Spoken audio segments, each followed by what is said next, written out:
मत करो बाप को मजबूर तुम अड़चन बन के। बहुत बेटे होते हैं, सौदाई आ गई तो माता पिता से कोई मतलब नहीं है। क्यों भाई? अरे मान लीजिए ऐसे तो कोई दिक्कत नहीं है, जब शादी वादी हो गई तो पापा इस कोने में बैठे हैं, अम्मा इस कोने में, और भैया घर से निकलते हैं तो जैसे बाण जाता है उसी सूद में बाहर और उसी सूद में अंदर, इधर उधर देखेंगे भी नहीं कहां कौन बैठा है।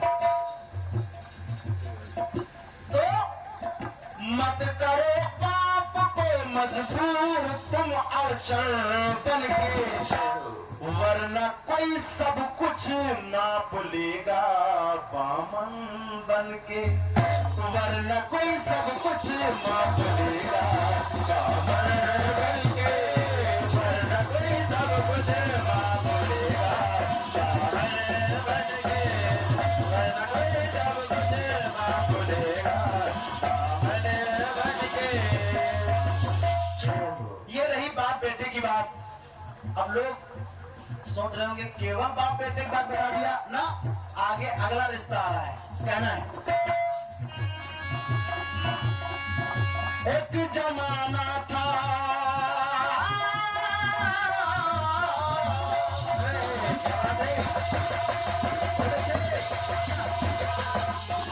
और वही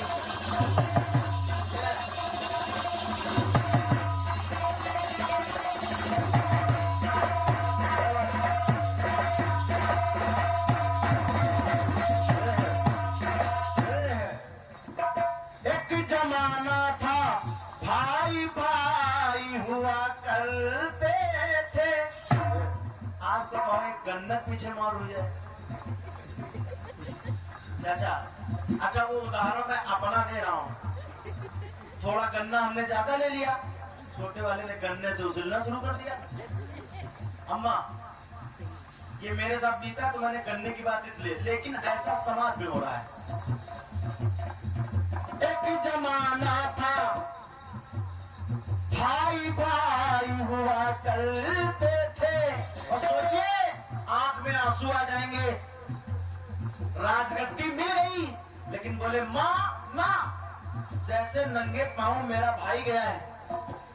आजकल का भाई होता तो बोले अम्मा बहुत सही करो तुम। ये बात तो मैं भी सोच रहा था, लेकिन मैं ये नहीं सोच पा रहा था इसको किस्मत से भगाओ। चाचा एक जमाना था, भाई भाई हुआ करते थे, और पांव के चप्पल खाओ भैया की निज सर पर लिए फिरते थे। सोचिए तो। और एक और भाई थे, मत करो भाई को बदनाम कसान बल्कि। सोचिए उसने भी जब उसने कहा नाथ सीता वापस कर दीजिए, रावण ने लात मार दी। तो सुनिए, अरे मत करो भाई को बदनाम कसान बल्कि, वरना अगर अच्छा लग जाए तालियां चाहता हूं। मत करो भाई को बदनाम कसानन बल्कि, वरना कोई भेद बता देगा विभीषण बन के।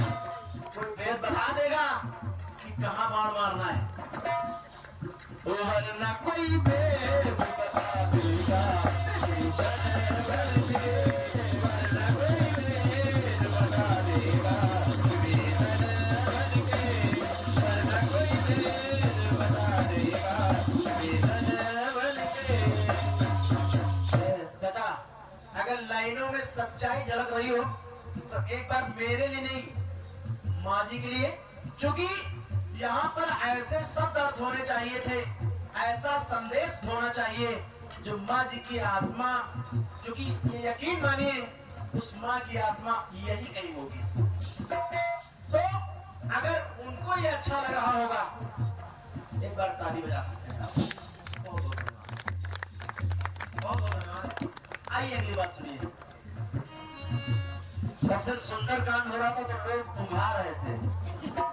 उसका रीजन है, क्योंकि चाचा लोग सुंदर, मैं भी सुंदरकांड खत्म करना चाहे तो मात्र 42 मिनट में सुंदरकांड खत्म हो सकता है, लेकिन सुंदरकांड केवल ब्राह्मण लोग या कुछ विद्वान लोगों तक ही सीमित रह गया।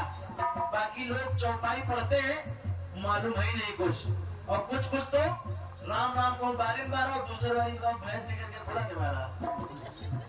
जब तक जानकारियां नहीं होगी, पंकज भैया भारत विश्व गुरु कैसे बन जाएगा? भैया छीन के नहीं बन सकता। बड़ी बड़ी बातें कोई कर ले, लेकिन आज पहलगाम का हमला हुआ, क्या क्या हुआ कुछ लोगों को तो जानकारी है और कुछ लोग कोई मतलब नहीं उनसे। सुबह शाम घर से बाहर खेत, बस काम खत्म। सोचिए सरहद पर जवान मर रहे हैं, एक मुखिया जिसने अपनी जान की परवाह न करते हुए एक चुटकी भर सिंदूर के लिए, एक चुटकी भर सिंदूर, और उस सिंदूर के लिए अपने ऑपरेशन का ही नाम रख दिया सिंदूर। तालियां बजाइए मोदी जी के लिए। भाई जी, सिंदूर का रंग लाल, और इतने लाल रंग के लिए उसने वहां की पूरी धरती लाल कर दी खून से। एक बार और तालियां बजाइए मोदी जी के लिए। बोलिए भारत माता की। सुनिए,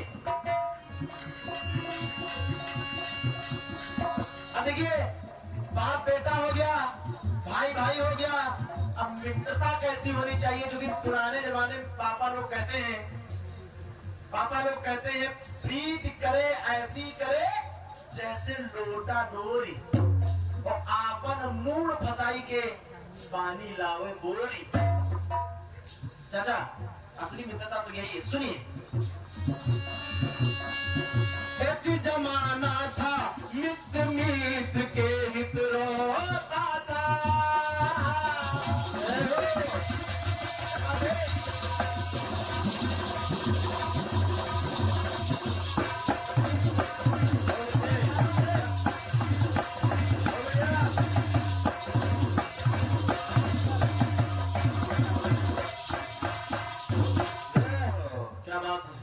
चाचा, मेरे साथ जवाबी कीर्तन में बाई की ढोलक बजाते हैं। ये हमारे सहगायक हैं, ये हैं कीर्ति अचल। एक भाई साहब हमारे जो नहीं आ पाए उनकी जगह पे कीर्ति जी कोर्स कर रही थी। दो दे दो, नहीं तो एक ही ले लेंगे, दूसरे को देंगे।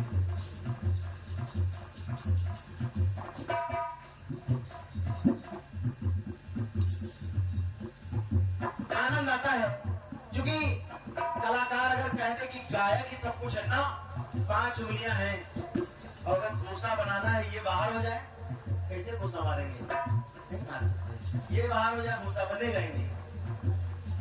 तो सबका बराबर सहयोग रहता है। इसलिए सुनिए, एक जमाना था मित्र मित्र के हित रोता था,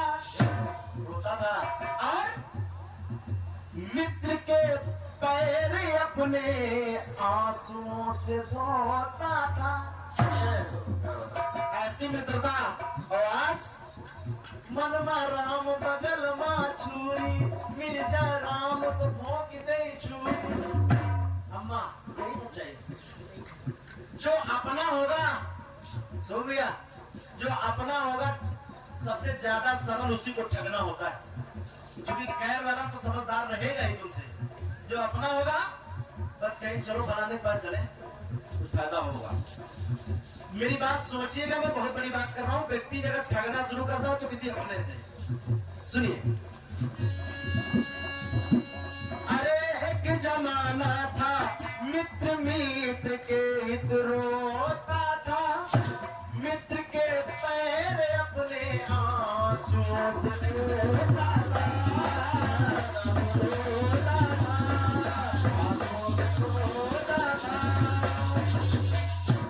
लेकिन एक इसमें भी वरना की बात लगी है। वो भी मित्र थे और एक दूसरे मित्र थे। कौन? मत करो मित्र को गुमराह दुर्योधन बन के। एक दुर्योधन और कर्ण की भी मित्रता थी, उसने जिंदगी भर गुमराह किया। मत करो मित्र को गुमराह दुर्योधन बन के, वरना अरे वरना कोई सब कुछ मिटा देगा श्री किशन बन के। अरे वरना कोई सब कुछ मिटा देगा श्री किशन बन के। वरना कोई सब कुछ मिटा देगा श्री किशन बन के। वरना कोई सब कुछ मिटा देगा श्री किशन बन के। अंतिम बात सुनिए। मैया सो रही है।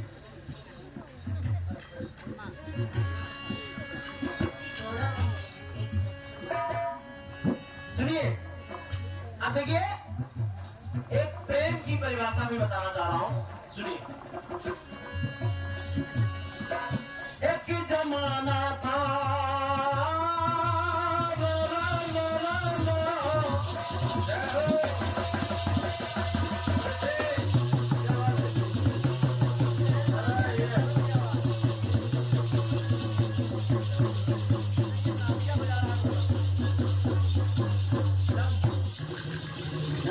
क्या बात है कबूल है ये। क्या बात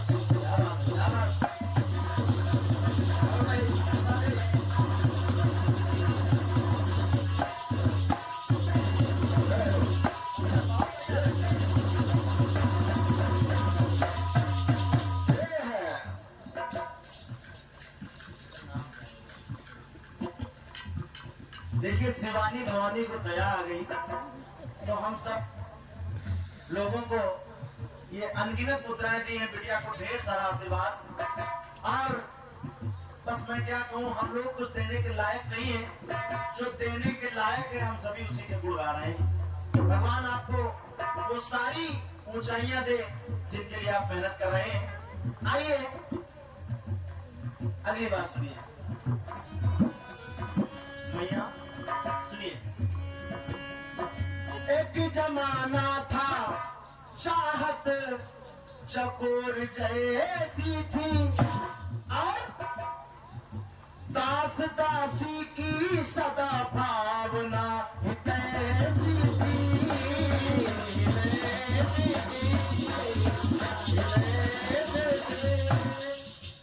लोग दास दासी हो, राजा रानी हो, नौकरानी हो, बड़ी बातें बीच में आ जाती। जैसे नौकरानी को कहते हैं नौकरानी यानी रानी, और जो नौकर होता है उसको नौकर राजा कोई नहीं कहता। ऐसा है क्या? उसे कहना चाहिए नौकर राजा, नौकर राजा नहीं कहते। चाहे जो औरत उस घर में काम कर रही है वो नौकरानी है और उसी का पति वही काम कर रहा है, उसको नौकर राजा कोई नहीं कहते। उसको यही कहेंगे ए नौकर, या फिर कुछ ना कुछ बुलाएंगे, नौकर राजा नहीं। सुनिए,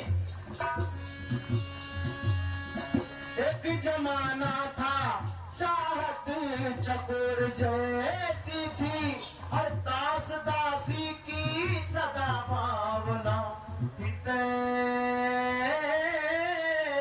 थी। अब सुनिए, आपकी बात में अगर आपको आनंद ना जाए तो पैसा वापस नहीं करेंगे। सुनिए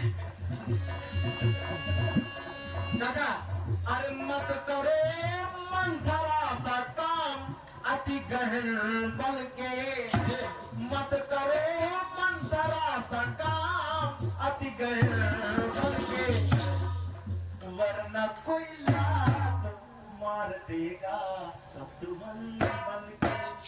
वरना कोई लात मार देगा